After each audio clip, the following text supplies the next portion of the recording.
Assalamualaikum warahmatullahi wabarakatuh.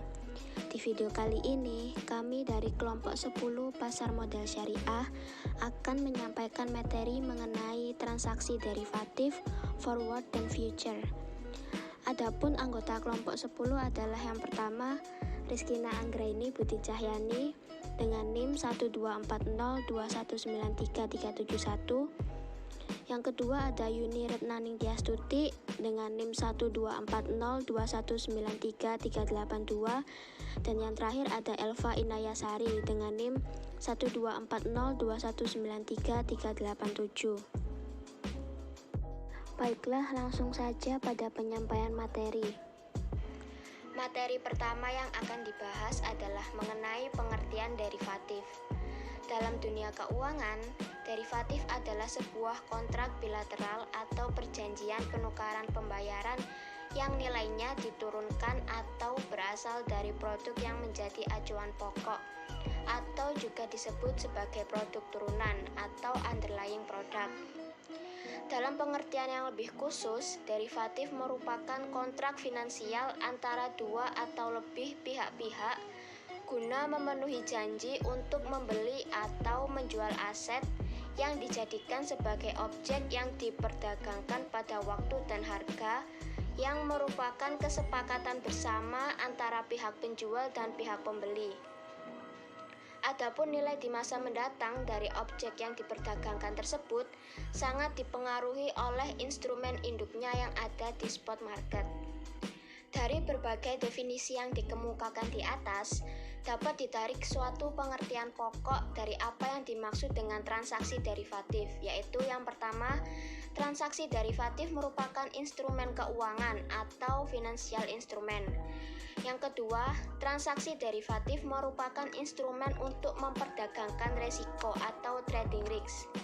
Yang ketiga, nilai transaksi derivatif merupakan turunan dari nilai instrumen yang mendasarinya. Dan yang keempat, transaksi derivatif dapat diikuti dengan atau tanpa pergerakan dana. Dan yang terakhir, transaksi derivatif merupakan suatu kontrak. Derivatif yang terdapat di bursa efek adalah derivatif keuangan atau financial derivatif.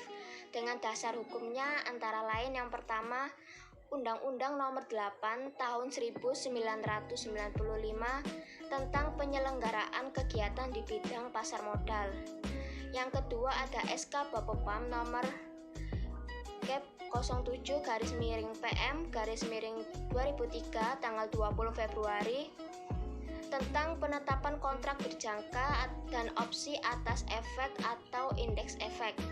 Yang ketiga, Peraturan Bapepam Nomor 3E 1 tanggal 31 Oktober 2003 tentang kontrak berjangka dan opsi atas efek atau indeks efek. Dan yang keempat ada SE Ketua Bapepam Nomor SE 01/PM/2002 tanggal 25 Februari tentang kontrak berjangka indeks efek dalam pelaporan MKBD perusahaan efek. Materi yang selanjutnya adalah mengenai lindung nilai atau hedging. Lindung nilai adalah tindakan yang dilakukan untuk mengurangi atau bahkan menghilangkan resiko yang terkait. Dalam pasar uang atau dunia keuangan, hal ini banyak dilakukan untuk mengurangi potensi kerugian yang mungkin timbul dari resiko investasi yang dilakukan. Ada juga dengan motivasi untuk memastikan ketersediaan suatu produk di masa mendatang, penjual dan pembeli dari resiko kelangkaan ataupun kelebihan suplai yang dapat membuat harga fluktuatif. Di antara contoh lindung nilai terhadap resiko yang paling umum adalah membeli perlindungan asuransi yang melindungi properti tersebut terhadap berbagai resiko seperti kebakaran, banjir, gempa bumi, huru-hara, dan lain-lain. Assalamualaikum warahmatullahi wabarakatuh. Nama saya Elva Inayasari, NIM 1240219337. Saya di sini akan menjelaskan materi dari pemateri sebelumnya. Item yang dilindungi nilai adalah ada 3. 1. Aset, kewajiban, komitmen pasti, perakiraan transaksi yang sangat mungkin mungkin terjadi atau investasi neto pada operasi di luar negeri yang menyebabkan entitas menghadapi resiko perubahan nilai wajar atau arus kas masa depan. 2.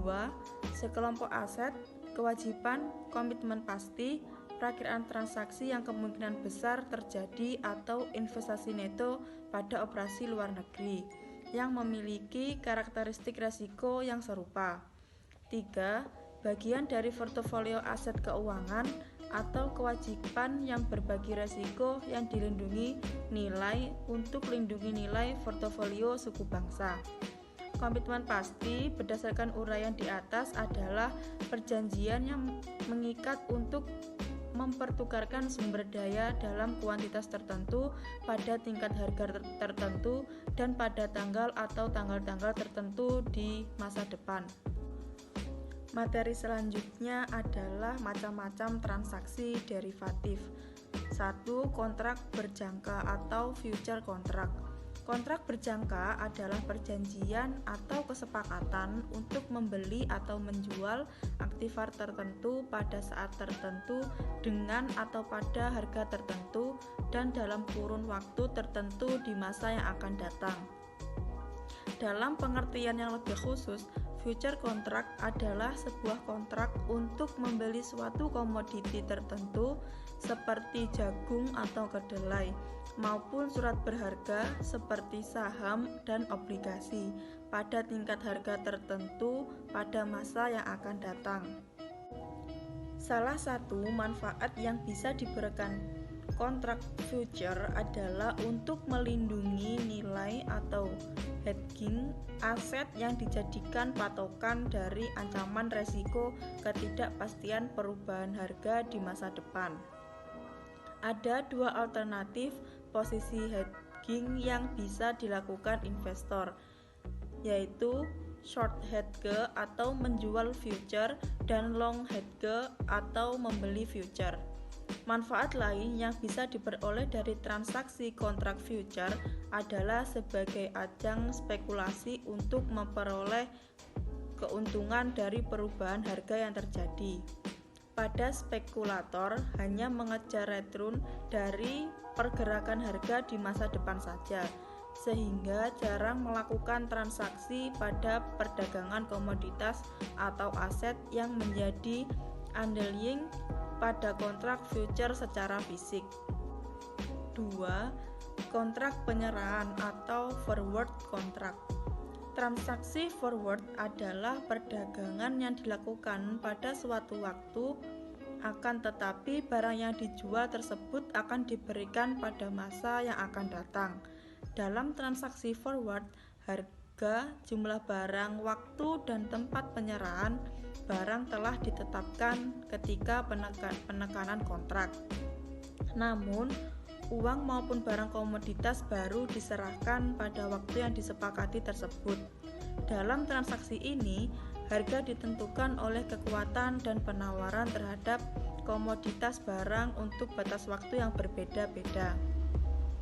Kontrak forward secara legal adalah perjanjian mengikat antara dua pihak yang meminta penjualan aset atau produk di masa yang akan datang dengan harga yang disetujui pada hari ini. Pasal-pasal dan kontrak meminta satu pihak untuk mengirimkan barang kepada yang lain untuk tanggal tertentu di masa yang akan datang, disebut dengan tanggal penyerahan atau settlement date. Assalamualaikum warahmatullahi wabarakatuh. Saya Yuni Retnaning NIM 382 akan melanjutkan materi dari pemateri sebelumnya. Terdapat 4 perbedaan pokok antara kontrak future dan forward, yaitu yang pertama, kontrak future sudah sangat standardized, artinya bahwa bursa tempat perdagangan future telah menentukan tanggal jatuh temponya kontrak, lokasi pengiriman, kualitas dan kuantitas yang jelas dari barang yang akan dikirimkan pada setiap kontrak. Dan yang kedua, bursa future menjamin kinerja masing-masing lembaga clearing yang terlibat di perdagangan future. Yang ketiga, untuk membatalkan atau keluar dari sebuah kontrak yang telah dibeli atau dijual, satu pihak dapat menjual atau membeli kontrak yang identik. Dan yang keempat, setiap akhir dari perdagangan, keuntungan dan kerugian pada setiap transaksi dapat dihitung. Jika terjadi keuntungan pada posisi tertentu, maka bursa akan membayar cash kepada lembaga clearing yang menjamin seorang pedagang. Sebaliknya, jika menjadi kerugian pada suatu posisi, maka lembaga clearing yang membeli penjaminan seorang pedagang akan membayar kerugian tersebut secara cash kepada bursa. Selanjutnya ada option kontrak. Opsi adalah suatu hak yang didasarkan pada suatu pinjaman untuk membeli atau menjual suatu komoditas seperti karet, timah, dan lain-lain, surat-surat berharga, atau mata uang asing pada suatu tingkat harga yang telah disetujui atau ditetapkan di muka pada setiap waktu untuk masa tertentu atau biasanya 3 bulan kontrak. Transaksi option biasanya dilakukan pada transaksi berjangka untuk meminimkan resiko dan ketidakpastian harga yang mungkin terjadi dalam bisnis pada waktu mendatang.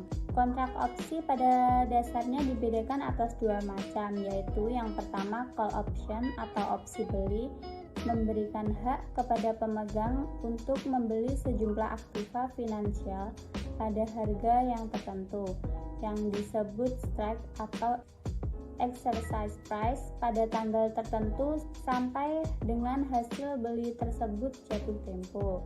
Dan yang kedua, put option atau opsi jual, memberikan hak kepada pemegangnya, bukan kewajiban untuk menjual sejumlah aktiva finansial pada harga yang tertentu, yang disebut strike atau exercise price pada tanggal tertentu sampai dengan opsi jual tersebut jatuh tempo. Inti dari opsi adalah bahwa seorang yang sudah melakukan kontrak opsi dapat menggunakan hak atau tidak menggunakan hak opsi tersebut untuk mengeksekusi suatu perjanjian. Dan selanjutnya ada swap kontrak. Swap adalah kesepakatan antara dua belah pihak atau perusahaan untuk saling mempertukarkan arus kas atau cash flow di masa tertentu selama kurun waktu tertentu yang akan datang. Dalam kesepakatan ditentukan secara spesifik tanggal pembayaran tunai dan cara menghitung jumlah tunai yang akan saling dipertukarkan atau dibayarkan masing-masing pihak.